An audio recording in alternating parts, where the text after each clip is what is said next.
When the Conservative government decided in 2010 to get rid of the mandatory long-form census, alarm bells went off, particularly among economists, policy analysts, and of course the opposition parties. But that was just the beginning. Government libraries have been closed, historical records deleted, and environmental organizations cut. Joining us now to discuss the case of Canada's missing data. In Calgary, Alberta, Chris Turner, journalist and author of The War on Science. And with us here in our studio, Ann Kingston, senior writer at Maclean's Magazine, and Michael Dentant, national political columnist with the National Post and Post Media News. And it's great to have all three of you around our literal and metaphorical table. And I want to start with here's what you did in last month's Maclean's Magazine, your piece called Ottawa's War on Data. Let's read an excerpt from that. Stories about government data and historical records being deleted, burned, even tossed into dumpsters have become so common in recent years that many Canadians may feel inured to them. But such accounts are only the tip of a rapidly melting iceberg. A months-long Maclean's investigation has found that the federal government's austerity program has led to a systematic erosion of government records far deeper than most realize. The result is a crisis in what Canadians know and are allowed to know about themselves. Chris and Michael, sit tight for a second, because I want to unpack some of this with Ann here, and then we'll broaden it for discussion. A crisis, you say. A crisis. How so? Well, I think if you look at the systemic degradation of knowledge and data gathering in this country, you see very concerning themes going on that have to do with our ability to plan policy, to plan for industry to plan, for education to plan. It's a wholesale problem, and that is a crisis, as I sort of outline in the story. It's, as you say, it's a complicated one that needs some unbundling, but it's happening not only in science, but happening at StatsCan. It's happening in sort of the digitalization, the loss that's happening as we move to digitalization. At the very time everybody is talking about big data and open platform, we are becoming a closed data country. And what do you think the implications of that are? Well, I think it has to do with it. The effects are pernicious and widespread. It has to do with the abilities government to set policy based on evidence. It has to do with our ability to gather scientific research, which is necessary for innovation, for the environmental monitoring, and it's a trickle down to our ability to even look at our own history with a clear eye. Let's do one specific example here. You talk in the piece about information ending up in dumpsters.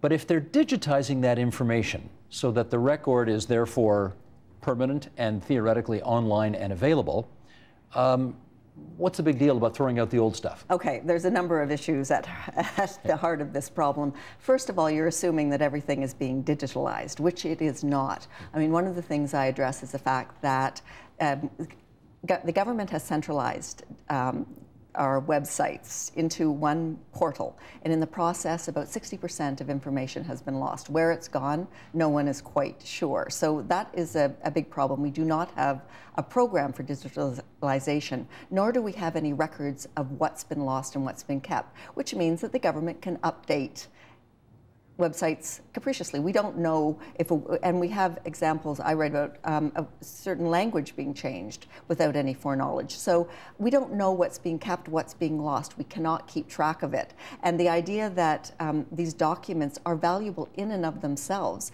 these wonderful old records that tell us more than simply the information that they contain. So throwing things out in dumpsters has a Fahrenheit 451 kind of vibe to it, which suggests an attitude, as much as, it's not only the loss, which is critical, but just the kind of wholesale lack of respect for written history. Okay, let's get your two colleagues in on this one. Chris, Ann is clearly seeing a disappearing data crisis in Canada. Are you seeing that too? Oh, absolutely, yeah. I think probably at the center of what I describe in my book as the war on science is a hostility to expertise generally, to the information generated by experts. Just a government that has deliberately, on a whole bunch of different levels, all throughout its activities, reduced the amount of information that it wants to gather and see to make decisions. So really, as Anne was saying, at a time when a lot of governments and certainly businesses and other organizations are thinking, let's get as much information as possible. It's an extraordinary time to be, being able to gather information. This is a government that has deliberately, over its 10 years in power, reduced the amount of information it considers when it makes policy. And it really, I think, it comes to a fundamental distrust and dislike of outside expertise. Michael, let's get you to follow up on this. Are you seeing the same thing these other two are? Yeah, absolutely I am. And I think it's particularly interesting and ironic that we have a government that is reducing access to public information, public data, at the same time as it's massively increasing its own reliance on internal data. In other words, we've never had a political party in this country that I'm aware of that has relied more on polling and information than the Conservative Party has. And in fact, it's been so successful in doing that the other parties have adopted many of the same techniques. They've been forced to do that by competitive pressure. So on the one hand, you have a party that has the Constituent Information Management System, the CIMS database, which is this massive monster tool, really, that can be used in very, very effective ways politically. Monster's a little tough, isn't it? Well, calling it a monster? I mean, it's a political tool. But it's a very effective and powerful political tool, I guess I should say, to the point where the Liberals have adopted their own, called Liberalist, which was something that was designed for the Obama campaign in 2012. And my point is simply that clearly the government is very aware of the value of data, of really drilling into the demographics and finding out what exactly people want to see in federal policy. So does it then raise alarm bells that the same government is reducing access to public information in the way that it has? And I think it does raise alarm bells. Tell me this, because you cover the political scene, obviously, in the nation's capital. On numerous occasions, we've invited people from the Conservative government, from the Conservative Party, to join us here in this studio and sort of explain why they are doing this, what they think's going on here, and invariably they decline our invitation to do so. Any idea why? It's an excellent question. We've all asked ourselves the same question. I've been asking myself this for many years. The best answer I can come up with is simply that it's a desire to avoid mistakes. And that's the most benevolent cast one can put on it. It's simply an obsession with managing information and managing communication so that the unguarded moment or the flub on TV that becomes, something like the Peloton fist pump that gets massive viral coverage on Twitter. They want to avoid that kind of thing at all costs. So what that has led to is an obsession with information control that in some cases, in many cases, actually has stepped on their own message. But Chris, presumably they've taken this decision because they think it's defensible.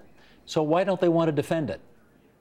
Well, I think it's not that they don't want to defend it. It's that they want to defend it in the forums they want to defend it in the ways and using the language and using the spokespeople and the rest of it that they want to use. So really it's not that they find their message indefensible. It's that as a government, it's very, very much invested in the idea of command and control, not just of how policy is formulated and the rest of it, but also how almost everything is communicated. So really this was a government that made clear, particularly once it had a majority, that it did not want civil servants, senior bureaucrats, even sort of junior MPs saying things that were inconsistent with the government line, and realized that it had the tools and had the ability, a lot of power that no one else had ever used. I mean, there'd been sort of an informal relationship, for example, between government scientists and media. If you wanted a quote on a story, if you wanted a bit more detail about a government report, and that was sort of clamped down because there was nothing formally saying that the government scientists were entitled to talk to the media, and so you just sort of rein that message in so that everything that comes from your government kind of is in sync, and you're never surprised and never caught out by a message that doesn't sort of reinforce your core agenda. And let's try to understand when this started. Stephen Harper, as we've been reminded thousands of times during this election campaign, has been in office for almost a decade. Did this start in 2006? I think it started slowly. We can track some of the changes. I think that there were certain pivotal moments. One was the elimination of the mandatory long-form census, which we didn't get to when I was mentioning all of the erosion at the beginning. Well, that's 5 years ago. That's 5 years ago. That was in 2010. It was sort of announced, but it was a longer-term plan.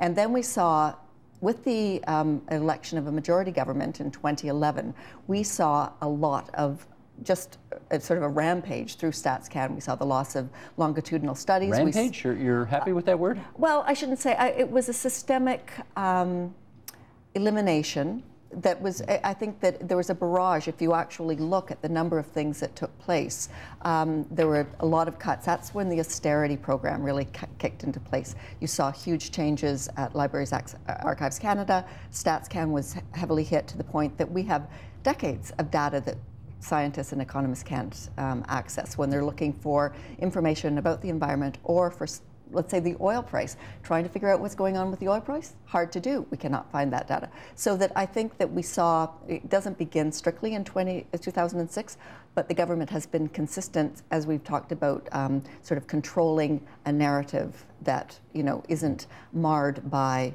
evidence gathered by other sources. Most folks I talk to, Michael, say that the sort of, you know, you could point to it on a calendar when this all started was the elimination of the mandatory long-form census in 2010. Remind us why the government took that decision. Well, the argument that was always made for it internally was that it was a libertarian move. In other words, why should anybody be forced to fill out this census on pain of imprisonment, which was the penalty at the time, although even nobody had ever been put in prison for the penalty of not replying and filling in the long-form census, so it was a bit of a red herring. But whenever they were asked about this, they said they made the libertarian argument that it's not up to the government to force people to provide personal information about themselves. It didn't make sense at the time, simply because there was a chorus of really quite conservative organizations, business groups, Chamber of Commerce, Canadian Federation of Independent Business, the C.D. Howe Institute, the Fraser Institute. Basically, everybody came out against it. Everybody lined up and said, you can't do this. If you do this, we're not going to be able to make our case for smaller government. We're not going to be able to make our case for the conservative way of you know, arranging an economy. So why didn't they back business. down in the face of all of this opposition? I don't know. I wish I did. I don't know. It was a politically, I think it was a disastrous mistake. It has become this hobby horse that the opposition have been able to hold up like the Holy Grail, you know, with a long-form census, let's bring it back. And it has really hurt the Conservatives big time, including with a lot of small C Conservative supporters. How about, Chris, let's go to 2012, which would be a couple of years after the census was eliminated. The budget bills as another major plank to a loss of data in the country. Tell us about that. Well, I wouldn't just say a loss of data. The omnibus budget bills, the pair of them in the spring and fall of 2012, this was a pretty broad-based war on all kinds of information, massive reduction in the amount of science, the quality of science, the kinds of science that government was going to be engaged in. And really, you know, it was the first budget after a majority. It was the clearest articulation of what this government's agenda was. And if you look at what were the deepest cuts, where were some of the most egregious ones that were the hardest to understand, a lot of it was science and data gathering and information processing and analysis coming, you know, pointing toward environmental policy, pointing toward climate change and things like that. And I think that really is, you know, beyond some sort of ideological opposition to the government being in your business, so to speak. Really, in a sense, kind of the original sin of this government was its decision, probably from, you know, before Stephen Harper was Prime Minister, that resource extraction, expanding Canada's resource industries was so important that basically they were going to govern as if climate change were not a problem. And I want to again quote from the piece that you did in Maclean's, where you wrote, "Disappearing data is only one part of a larger narrative of a degradation of knowledge." Okay, as Paul Harvey would say, then what's the rest of the story, if that's only one part of it? Well, we haven't even gotten to access to information dysfunction, which is fundamental to the, you know, running of a democracy. But going back to sort of the different pieces, I think that I want to sort of go back to something Michael said, which was really an important theme, which was how the type of information that we're gathering as a country. The information is not coming from the people. We are seeing the creation of statistical ghost towns, which means that communities across this country cannot plan for their own futures because they don't have enough information about who they are. So that's one big point. But the other point is that we're having more surveillance of individual citizens. The government is gathering data, but it's about us. It's not from us. And the other source is industry, increasingly. So you're seeing these industry government alliances that are, we've seen rapid, erosion of our central scientific research institute in this country is now basically a concierge service for industry. And nothing has filled the breach?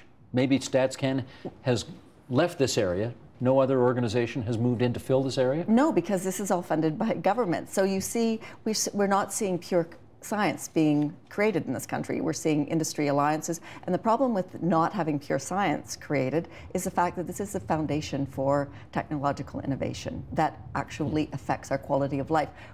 That's one more point I just want to make, is we're not talking about the nitty-gritty economics of this. And for a government that runs on its economic, sort of policies, and has done in the current election, we can't look back. We don't have income data on Canadians since 2011. We don't know what poverty rates are in certain areas. We don't know. We have not got a clear snapshot. So that's what I, sort of am getting at when I'm talking about a larger degradation happening. Let me ask Michael a kind of National Post, Terry Corcoran, Kelly McPartland kind of question here, which is, are this a bunch of bleeding heart, bleeding lefties who are all upset about this, or does this go beyond that? Well, the bleeding heart lefties are upset about this, but they're not the only ones. And I think that's why this is an issue that has broader reach. It is, of course, the kind of topic that comes up at every Liberal convention going back any number of years. You'll get a policy workshop and people will raise their fists and shake their, get angry about the war on science. So it has become resonant in that sense with the left. But unlike some issues, this one has legs because it's real. All of these, the phenomenon that Anne talks about in her piece, I mean, it's fact. It's not. This isn't something anybody's making up. It's not a political. It's not an effort to try to pull the wool over anybody's eyes. These things have actually happened, and the data are gone. And I think the bigger concern about this, it hasn't happened yet, but once we start to see government get into partnerships with companies like Google and Facebook that have enormous access to private data and are acquiring it now with no public oversight at all because these are privately held companies, then we're getting into really uncharted territory, and that I think really should raise a lot of civil libertarian concerns. In which case, Chris, if there's a different party in power after the 19th of October, and if that different party were to reinstate the mandatory long-form census, say perhaps without the clause saying if you don't fill this out, you're going to jail, would that fix everything? Well, it wouldn't fix everything. It would certainly be the start of repairing the damage. So, I mean, to use the specific example of the census, you bring back the long-form census in a way that's, palatable, takes out that one little clause or whatever. You can then restore integrity to the data that's being gathered, but you now have this gap in it. You have this hole that, statisticians and other people who use that data are going to have to basically figure out a way to cover over. And you'll see that in a lot of the scientific research that this government has reduced and cut, where it's not that you can't start it back up again and bring it back to some sort of healthy life. It's that you've now compromised the quality of it really unnecessarily. And so there is a lot of the damage that can be undone, but there are actually going to be some really lasting effects to having been so sort of reckless with how the government gathers information. And is that because we'll have those 5 years in the middle where we just haven't collected data and therefore the baseline is to some extent out? That's one of the reasons, definitely, but there's more to it, I think, that, for instance, we've seen with the elimination of some of the very, expensive longitudinal studies were cut in 2012, as I mentioned. They're trying to connect new numbers or institute new studies, but they're not connecting them with the old numbers properly. So that it's not simply what we've lost. There is going to be a hole, unfortunately, but we don't necessarily have continuity between old numbers that were gathered and new numbers. So that's going to all have to be recalibrated in this sort of Orwellian circumstance where we create our history afresh. Here's from John Ibbotson's very fine biography on Stephen Harper, an excerpt. Some leaders like to micromanage, others prefer to delegate. Each approach has its strengths and weaknesses. But Harper's determination to grasp all of the levers and even the widgets of the federal government is matched by an equal determination to control the flow, or rather the trickle, of information coming out of the government. Michael, in your view, to what extent is this simply a story about one man's attempt to control the flow of information? I think a lot of it starts with him, because the government begins and ends with one guy, with Stephen Harper. But he keeps saying in his commercials, it's not about me. He is saying that, and I think it's a problematic message at this point, a week from the vote. You know, John Ibbotson, I agree with you, it's a terrific book, and one of the things that comes out in the book is that even though John admires some of the things that Harper has done, he himself is very aware of the fact, and continually repeats that this is a guy who really does not brook any opposition, either internally or externally, and really also wants to, as I said earlier, clamp down on any possibilities for the unknown, for the unexpected, for mistakes to happen. So Harper is extremely conscious of information flow, including visual information. So in other words, their backdrops to any events, or his appearance, or the backdrop when he's doing an interview, say, that's supposedly off the cuff in the Arctic or what have you. It's never off the cuff. It's always micromanaged and hyper-controlled to the point that even when you're traveling with the Prime Minister, as I have on a couple of occasions up north, in the back of a C-130, which is not a huge plane, the plane is set up with curtains so that you can never see him. It's really a kind of eerie experience to be traveling on a small plane in a small group with the Prime Minister for a week and barely see him except from, 60 or 70 feet away. The fact that he doesn't like reporters doesn't mean he's a person of bad judgment, though. No, in fact, it may speak well of his judgment. Exactly. But I think this began a long time ago, and it has to do with trying to control opportunities for making mistakes. I think it's fair to say, and let me go to you on this, governments of all stripes want to control the message. That's just the new normal in politics nowadays. It may actually be harder to do nowadays because of social media. You can get caught peeing in a cup at a counter, in somebody's home, and it's on there's all sorts of stuff out there where it's increasingly difficult to control your narrative and the message. So is there a tiny part of you that has some understanding for a Prime Minister who will be judged by the stupidest damn thing that the least experienced candidate in the middle of nowhere may do? Well, absolutely, I can understand it, but I think that the notion of scripting history takes this one step beyond shaping a political message. I think that we're talking about the narration of a country that's being affected and altered here. We're talking about a government that refers to itself quite literally as the Harper government, not the Canadian government. And we are also seeing, when we look at the different things that are happening at Libraries Archives Canada and the expenditures on Canada, we are looking at a focus on military history, as we know, the Arctic very clearly. And, we're not seeing the fullness of the country reflected. And we're not seeing it in statistics. We're not seeing it in what's being collected at Libraries Archives Canada. So all of these things go beyond, I think, the modern need to brand a government. But Michael, if this is the new if a lot of this is the new normal in politics, the absolute control of the information and the message, do we have any reason to believe that if somebody else wins the election next Monday, it'll be different going forward? It'll be a little different. It's not going to change completely. But one would hope that if there is a different government, some of it will change, and there will be an effort to find a new balance. The real danger in this, I think, is when you get policy making that's divorced from information, from verifiable independent information. For example, the Safe Streets agenda. Last year there was a piece of legislation which I think the government called something like Throwing Heinous Criminals Away Forever and Ever and Ever Act, or something along those lines. Are you serious? Well, you're half serious. I'm making fun of their habit of naming their laws in these very provocative ways. Well, of course, as we know from Stats Canada data, the violent crime rate in Canada has been dropping for 40 years. So if somebody has that information at their fingertips and throws up a contrary narrative, it makes it harder for the government to pass legislation based on gut feeling. And a lot of what the Conservative government has done successfully for the last 10 years is craft legislation based on gut feeling.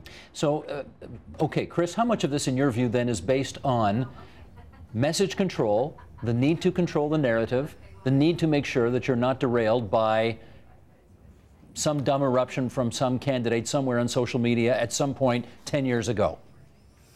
I mean, I think that's part of of what's going on here, and is probably the most understandable part. And you know, I agree with Michael that you know, if we do get a new government next week, it will probably, you know, continue to use some of those tools of centralized message control and the rest of it. But if you look at where some of the cuts to actually gathering information, not just how it's communicated and disseminated, but actually getting information, analyzing it, using information, using the best available evidence to inform policy, that goes well beyond just message discipline. I mean, this is a prime minister and a government that's openly contemptuous of you know, broad sectors of you know, expert opinion and scientific information. You know, the prime minister likes to say, let's not go committing sociology as, you know, in just the most dismissive way possible. But really what he's saying is, oh yeah, you know, a bunch of eggheads might put a bunch of numbers together and say this is what's happening with crime, and that we should be, you know, having safe injection sites just because their data says that that's a good idea. But you and I, we know better that you know, as Canadians, this is what we stand for. These are our values. So it's really not just about you know, not wanting, you know, the most junior member of the caucus saying something dumb. It's also about you know, ignoring huge chunks of evidence that would go against your policy goals. Understood. That's our time, everybody. Thanks so much for your contributions tonight to our program. Chris Turner, out in Calgary, Alberta, author of The War on Science, and here in our studio in Toronto and Kingston, whom you can read in Maclean's Magazine, Michael Dentant, whom you can read in the National Post. Thanks so much, everyone. Thank you. Help TVO create a better world through the power of learning. Visit supporttvo.org and make a tax-deductible donation today.